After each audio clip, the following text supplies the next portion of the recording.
Hello বন্ধুরা, আজকে আমি আপনাদের সাথে ময়দা দিয়ে এত ডিলিশিয়াস একটা স্ন্যাক্স রেসিপি শেয়ার করব, যা খেতে হবে খুবই দুর্দান্ত আর তৈরি হয়ে যাবে অল্প সময়ের মধ্যে। আর অল্প সময়ের মধ্যে এবং অল্প উপকরণ দিয়েই আমি কিন্তু তৈরি করব। এটা কিন্তু আপনারা সকালের নাস্তা বা বিকালের টিফিনে আপনারা অবশ্যই এটা ট্রাই করতে পারেন। তো দেখুন, প্রথমেই আমি স্ন্যাক্সের জন্য ময়দাটা গুলে নিচ্ছি। ময়দাতে প্রথমে আমি 1 চিমটি পরিমাণে লবণ দিলাম, আর এখানে আমি 2 চামচ পরিমাণে রিফাইন্ড তেল দিলাম। দিয়ে খুব ভালোভাবে আমাদেরকে ময়ান দিয়ে নিতে হবে। যেহেতু এই স্ন্যাক্সটা আমাদেরকে একটু ক্রিস্পি তৈরি করতে হবে, যার জন্য ময়দাটাকে খুব ভালোভাবে আমি ময়ান দিয়ে নিচ্ছি।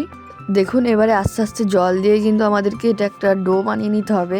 ডোটা এমন বানাবেন যেন খুব শক্তও না হয় আর খুব নরমও না হয়, কারণ একবারেই যদি আপনারা নরম তৈরি করে নেন তাহলে কিন্তু হবে না। তো পরিমাণ বুঝে আপনারা জলটা দিয়ে হালকা হালকা করে ডোটা করে নেবেন। দেখুন, আমি আপনাদেরকে দেখিয়ে দিলাম ডোটা কেমন সফট রাখতে হবে। তো এখানে আমি আলুকে সেদ্ধ করে নিয়েছি আগে থেকে। আমি এখানে 2টো বড় বড় আলু নিয়েছিলাম, তো আলুটা সেদ্ধ করে নিয়েছি। সেদ্ধ করে এবারে একটা ফ্রাই প্যানেতে আমি এখানে দিয়ে দিয়েছি তেল। দেখুন, এটা আমি হচ্ছে যে আলু আর আমি ওখানে গাজর দিয়েছি। আপনারা চাইলে অন্য কোনো সবজিও ওখানে অ্যাড করতে পারেন, তো আমি শুধু আলুই অ্যাড করেছি। আর যেহেতু আমি ওর মধ্যে গাজর দিয়েছি, একটা খুব সুন্দর মিষ্টি মিষ্টি ভাব আসবে। তো দেখুন, এবারে আমি হচ্ছে তেলের মধ্যে এখানে 5 ফোড়নের আমি ফোড়ন দিয়ে দিচ্ছি। এখানে আপনারা চাইলে গোটা জিরেরও ফোড়ন দিতে পারেন। তো 5 ফোড়ন দেওয়ার পর এবারে আমাদেরকে এর মধ্যে দিতে হবে শুকনো লঙ্কা।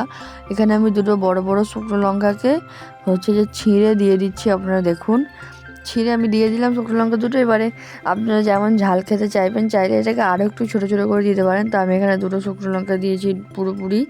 দিয়ে শুকনো লঙ্কাটা লাল হয়ে গেলে খুব ভালোভাবে এবারে আমাদেরকে এই পর্যায়ে এর মধ্যে দিয়ে দিতে হবে 2টো বড় বড় করে কেটে রাখা পেঁয়াজগুলো আপনারা চাইলে এখানে নর্মালি পিস করে নিতে পারেন, কারণ এটা একটু আমাদেরকে সেদ্ধ করতে হবে পেঁয়াজটা। তো দেখুন, আমি এবারে পেঁয়াজটা কিছুক্ষণ সেদ্ধ করে নেব, তারপর হচ্ছে যে পেঁয়াজটা একটু লাল লাল করব। তো দেখুন, পেঁয়াজটা কিন্তু এরকম এই পর্যায়ে আমি একটু সেদ্ধ করে লাল লাল করে নিয়েছি। এরপরে আমাদেরকে এর মধ্যে দিতে হবে আমাদের মেন উপকরণ, যা হলো 1 চামচ পরিমাণে আদা রসুন বাটা।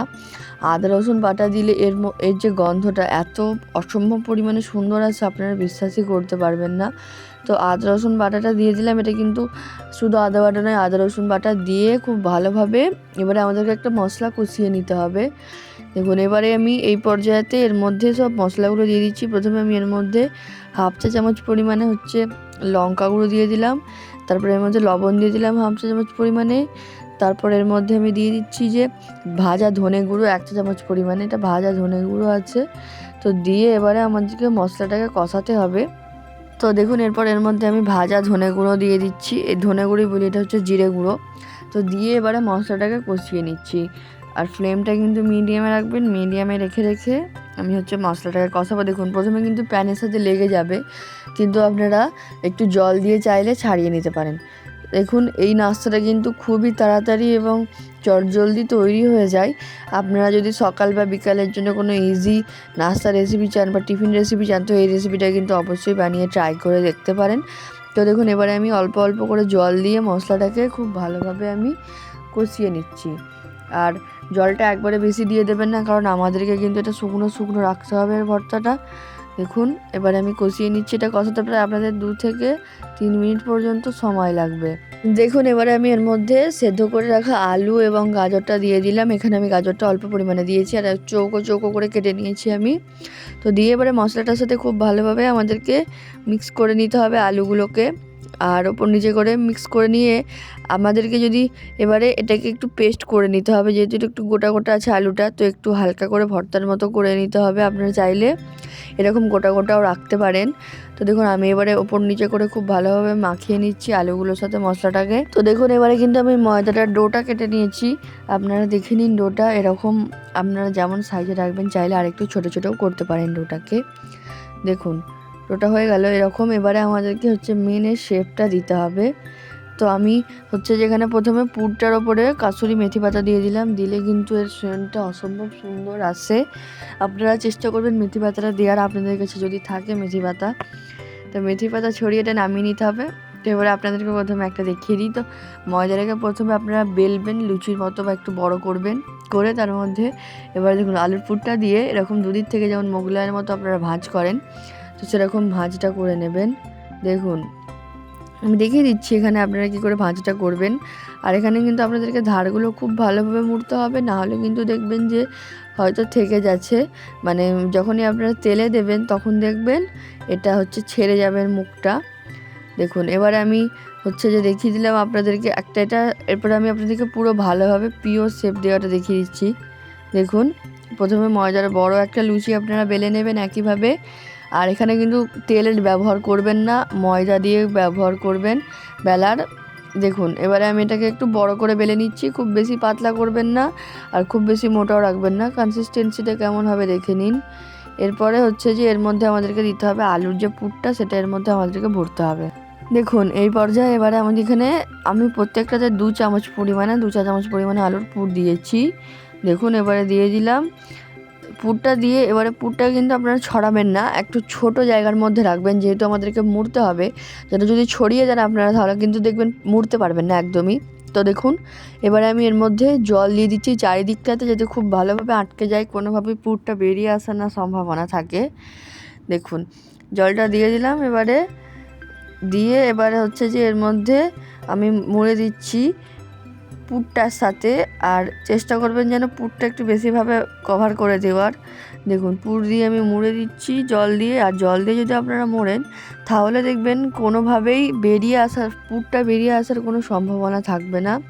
তো এবারে আমি এর মধ্যে একটা খুব সুন্দর ডিজাইন করব। দেখুন ছুরি নেবেন আপনারা, ছুরি নিয়ে এর ওপরে লম্বা লম্বা করে এরকম প্রথমে কাট লাগাবেন। দেখুন ধারালো দিকটা দিয়ে কিন্তু আপনারা করবেন না, যে ছুরির যে মানে অন্য দিকটা থাকে ওই পিঠটা দিয়ে করবেন। এরপর দেখুন আমি আপনাদেরকে আরেকটাও শেপ দিয়ে দেখিয়ে দিচ্ছি। দেখুন একইভাবে কিন্তু আরেকটারও আমি খুব ভালোভাবে মুড়ে নিলাম। এবারে আপনাদেরকে এর ওপরে যে প্যাটার্নটা আপনারা তৈরি করবেন সেই প্যাটার্নটা আপনাদেরকে দেখিয়ে দিই। ছুরির মোটা দিকটা দিয়ে এভাবে এর ওপরে 4 চৌকো করে আপনারা দাগ বানিয়ে নেবেন, তাহলে কিন্তু আমাদের সুন্দর প্যাটার্নটা রেডি হয়ে যাবে। আপনাদেরকে পুরটা দেখিয়ে দিলাম আমি একটু হালকা করে স্ম্যাশ করে নিয়েছি পুরটাকে। তো এই পুরটাই আমি কিন্তু ইউজ করছি। এবারে আমি তেলে একে একে এগুলো দিয়ে দেবো আর গোল্ডেন ফ্রাই করে ভেজে নেব। দেখুন আমি এবার একে একে তেলেতে দিয়ে দিচ্ছি, আর ফ্লেমটা কিন্তু অবশ্যই আপনারা মিডিয়ামেতে রাখবেন, নাহলে কিন্তু দেখবেন যখনই আপনারা দেবেন হয়তো নিচের দিকটা খুব বেশি পরিমাণে লাল হয়ে গেছে বা পুড়েও যাওয়ার সম্ভাবনা থাকতে পারে। যার জন্য ফ্লেমটা মিডিয়ামে দিয়ে প্রথমে হালকা ক্রিস্পি গোল্ডেন ব্রাউন করে নেবেন। দেখুন একে একে আমি এবার সবগুলো দিয়ে দিচ্ছি, আর এর মধ্যে আমি যে প্যাটার্নটা তৈরি করেছি যখন এটা ভাজা হয়ে যাবে দেখতে অপূর্ব সুন্দর লাগবে। তো আপনারাও চেষ্টা করবেন এরকম কোনো একটা প্যাটার্ন বানিয়ে দেওয়ার এর উপরে। তার মধ্যে আমি আপনাদেরকে সবার থেকে ইজি প্যাটার্নটাই দেখালাম, যেটা যে কেউ তৈরি করে নিতে পারবে। তো দেখুন এবারে হচ্ছে আমি একে একে এগুলো উল্টে দিচ্ছি, আর দেখুন আমি কিন্তু মিডিয়াম ফ্লেমে দিয়ে রেখেছিলাম বলে কোনো দিকটা কিন্তু বেশি ভালোভাবে এখনও পর্যন্ত লাল হয়নি। দেখুন এবার এগুলো কত ভালো পরিমাণে ফুলতে লেগে গেছে। এরকম যখন ফুলতে শুরু করে দেবে আপনারা বুঝে নেবেন যে আপনাদের কিন্তু স্ন্যাক্সগুলো রেডি।